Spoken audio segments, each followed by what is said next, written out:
Black cowboys were among the first cowboys in the United States, but their history has been largely overlooked. They played a vital role in the development of the American West. Black cowboys were often former slaves or children of slaves.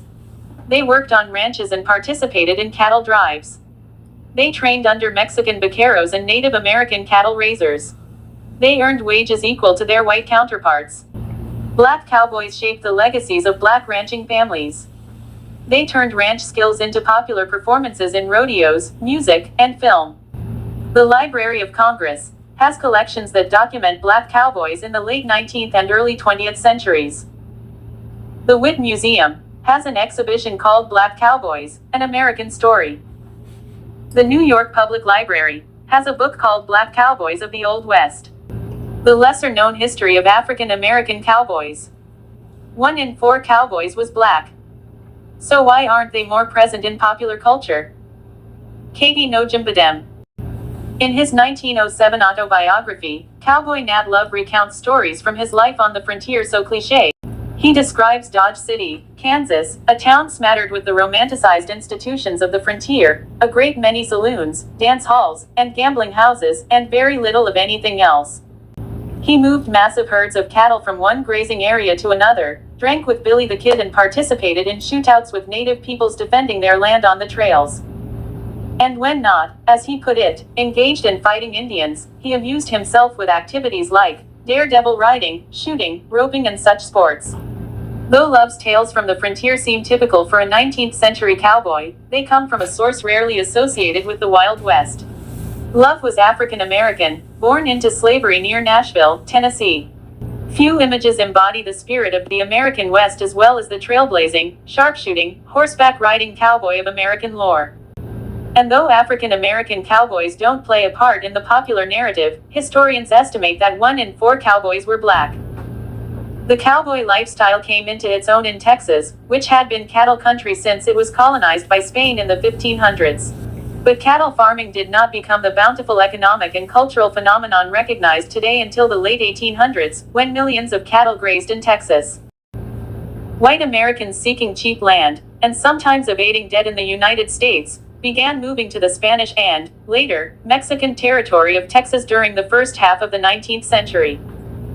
Though the Mexican government opposed slavery, Americans brought slaves with them as they settled the frontier and established cotton farms and cattle ranches. By 1825, slaves accounted for nearly 25% of the Texas settler population. By 1860, 15 years after it became part of the Union, that number had risen to over 30%. That year's census reported 182,566 slaves living in Texas. As an increasingly significant new slave state, Texas joined the Confederacy in 1861. Though the Civil War hardly reached Texas soil, many white Texans took up arms to fight alongside their brethren in the East. While Texas ranchers fought in the war, they depended on their slaves to maintain their land and cattle herds. In doing so, the slaves developed the skills of cattle tending, breaking horses, pulling calves out of mud and releasing longhorns caught in the brush, to name a few, that would render them invaluable to the Texas cattle industry in the post-war era. But with a combination of a lack of effective containment, barbed wire was not yet invented, and too few cowhands, the cattle population ran wild. Ranchers returning from the war discovered that their herds were lost or out of control. They tried to round up the cattle and rebuild their herds with slave labor, but eventually the Emancipation Proclamation left them without the free workers on which they were so dependent. Desperate for help rounding up maverick cattle, ranchers were compelled to hire now free, skilled African Americans as paid cowhands.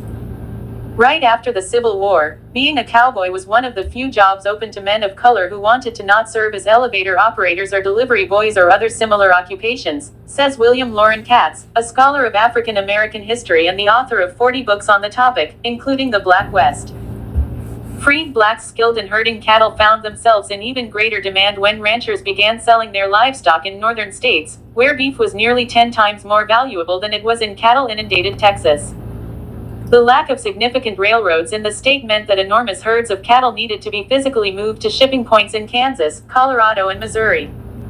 Rounding up herds on horseback, cowboys traversed unforgiving trails fraught with harsh environmental conditions and attacks from Native Americans defending their lands. African American cowboys faced discrimination in the towns they passed through. They were barred from eating at certain restaurants or staying in certain hotels, for example, but within their crews, they found respect and a level of equality unknown to other African Americans of the era. Love recalled the camaraderie of cowboys with admiration. A braver, truer set of men never lived than these wild sons of the plains whose home was in the saddle and their couch, Mother Earth, with the sky for a covering, he wrote. They were always ready to share their blanket and their last ration with a less fortunate fellow companion and always assisted each other in the many trying situations that were continually coming up in a cowboy's life. One of the few representations of black cowboys in mainstream entertainment is the fictional Josh Dietz in Texas novelist Larry McMurtry's Lonesome Dove. A 1989 television miniseries based on the Pulitzer Prize-winning novel starred actor Danny Glover as Dietz, an ex-slave turned cowboy who serves as a scout on a Texas to Montana cattle drive. Dietz was inspired by real-life Bose Eichert, an African-American cowboy who worked on the Charles Goodnight and Oliver Loving cattle drive in the late 19th century. I roped, threw, tied, bridled, saddled and mounted my Mustang in exactly 9 minutes from the crack of the gun. The real-life Goodnight's fondness for Eichert is clear in the epitaph he penned for the cowboy. Served with me 4 years on the Goodnight loving trail, never shirked a duty or disobeyed an order, rode with me in many stampedes, participated in 3 engagements with Comanches. Splendid behavior. The West was a vast open space and a dangerous place to be, says Katz. Cowboys had to depend on one another. They couldn't stop in the middle of some crisis like a stampede or an attack by rustlers and sort out who's black and who's white. Black people operated on a level of equality with the white cowboys, he says. The cattle drives ended by the turn of the century. Railroads became a more prominent mode of transportation in the West, barbed wire was invented, and Native Americans were relegated to reservations, all of which decreased the need for cowboys on ranches. This left many cowboys, particularly African Americans who could not easily purchase land, in a time of rough transition. Love fell victim to the changing cattle industry and left his life on the wild frontier to become a Pullman porter for the Denver and Rio Grande Railroad. To us wild cowboys of the range, used to the wild and unrestricted life of the boundless plains, the new order of things did not appeal, he recalled. Many of us became disgusted and quit the wild life for the pursuits of our more civilized brother. Though opportunities to become a working cowboy were on the decline, the public's fascination with the cowboy lifestyle prevailed, making way for the popularity of Wild West shows and rodeos. Bill Pickett, born in 1870 in Texas to former slaves, became one of the most famous early rodeo stars. He dropped out of school to become a ranch hand and gained an international reputation for his unique method of catching stray cows. Modeled after his observations of how ranch dogs caught wandering cattle, Pickett controlled a steer by biting the cow's lip, subduing him. He performed his trick, called bulldogging or steer wrestling, for audiences around the world with the Miller Brothers' 101 Wild Ranch show. He drew applause and admiration from young and old, cowboy to city slicker, remarks Katz. In 1972, 40 years after his death, Pickett became the first black honoree in the National Rodeo Hall of Fame, and rodeo athletes still compete in a version of his event today. And he was just the beginning of a long tradition of African American rodeo cowboys. Love, too, participated in early rodeos. In 1876, he earned the nickname Deadwood Dick after entering a roping competition near Deadwood, South Dakota following a cattle delivery. 6 of the contestants, including Love, were cowboys. I roped, threw, tied, bridled, saddled and mounted my Mustang in exactly 9 minutes from the crack of the gun, he recalled. My record has never been beaten. No horse ever threw him as hard as that Mustang, he wrote, but I never stopped sticking my spurs in him and using my quirt on his flanks until I proved his master. 76-year-old Cleo Hearn has been a professional cowboy since 1959. In 1970, he became the first African-American cowboy to win a calf roping event at a major rodeo. He was also the first African-American to attend college on a rodeo scholarship. He's played a cowboy in commercials for Ford, Pepsi-Cola and Levi's, and was the first African-American to portray the iconic Marlboro Man. But being a black cowboy wasn't always easy. He recalls being barred from entering a rodeo in his hometown of Seminole, Oklahoma, when he was 16 years old because of his race. They used to not let black cowboys rope in front of the crowd, says Roger Hardaway, a professor of history at Northwestern Oklahoma State University. They had to rope after everybody went home or the next morning. But Hearn did not let the discrimination stop him from doing what he loved. Even when he was drafted into John F. Kennedy's Presidential Honor Guard, he continued to rope and performed at a rodeo in New Jersey. After graduating with a degree in business from Langston University, Hearn was recruited to work at the Ford Motor Company in Dallas, where he continued to compete in rodeos in his free time. In 1971, Hearn began producing rodeos for African American cowboys. Today, his Cowboys of Rodeo recruits cowboys and cowgirls from diverse racial backgrounds. The touring rodeo features over 200 athletes who compete at several different rodeos throughout the year, including the well-known Fort Worth Stock Show and Rodeo. Although Hearn aims to train young cowboys and cowgirls to enter the professional rodeo industry, his rodeo's goals are twofold.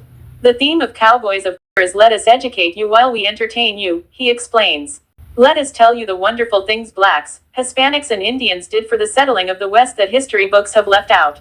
Though the forces of modernization eventually pushed Love from the life he loved, he reflected on his time as a cowboy with endearment. He wrote that he would ever cherish a fond and loving feeling for the old days on the range, its exciting adventures, good horses, good and bad men, long venturesome rides, Indian fights, and last but foremost the friends I have made and friends I have gained.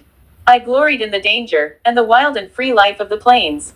The new country I was continually traversing, and the many new scenes and incidents continually arising in the life of a rough rider. African American cowboys may still be underrepresented in popular accounts of the West, but the work of scholars such as Katz and Hardaway and cowboys like Hearn keep the memories and undeniable contributions of the early African American cowboys alive. The Wild West, a land of the lawless, rugged denim-wearing cowboys, saloons, and epic showdowns. The cowboys we see have been portrayed as one-dimensional white heroes. The truth is, the Wild West was far more diverse. In fact, 1 in 4 American cowboys were black, and they played a vital role in shaping this iconic era. Introducing 5 legendary black cowboys. Bass Reeves, 1838-1910. Born into slavery, Bass was forced to enlist in the Confederate Army. He soon escaped, fleeing to Indian Territory, where he lived amongst the Cherokee and Seminole tribes.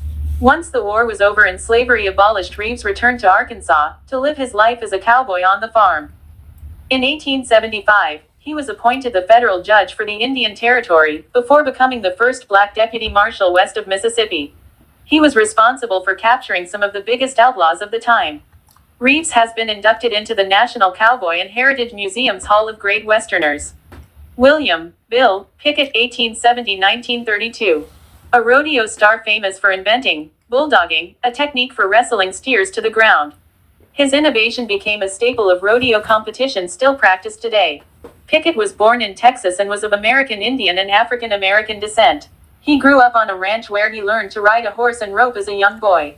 Pickett became so skillful, he got signed to perform. In 1907, he joined the 101 Ranch Wild West show as the headline act and performed alongside Buffalo Bill.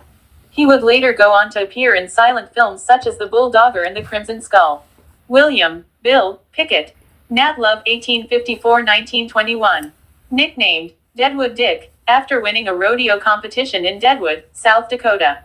Famed for his sharpshooting skills and cattle drives, he was a storyteller too. After years herding cattle on the Chisholm Trail, he documented his Wild West adventures in his autobiography, The Life and Adventures of Nat Love, 1907. His book played a crucial part in correcting history's account of the stereotypical white cowboys that dominated narratives. Love was born into slavery in Tennessee and freed as a young boy. He moved to Texas at the age of 16 after earning money from selling horses he won in raffles. He worked as a ranch hand and cattle herder, driving cattle across hundreds of miles. Love chronicled his long trails, camaraderie with other cowboys, and meeting the likes of Billy the Kid and Pat Garrett. He wrote about how difficult being a cowboy was, but equally loved it just the same. In popular culture, Nat Love is depicted in films such as The Cherokee Kid, The Harder They Fall and They Die by Dawn. Nat Love, Bose Eichard, 1843-1929. Born in Mississippi, before moving to Texas along with his master, where he worked on the ranch and learned the skills of a cowboy. Once slavery was abolished, Eichard went to work for Oliver Loving and Charles Goodnight, on what was famously called the Goodnight-Loving Trail. Loving was killed by local Indians, however Eichard and Goodnight continued to work together, developing a lifelong friendship. His legacy inspired a character in the classic Western novel and miniseries Lonesome Dove, based on the adventures of Eichard, Loving, and Goodnight.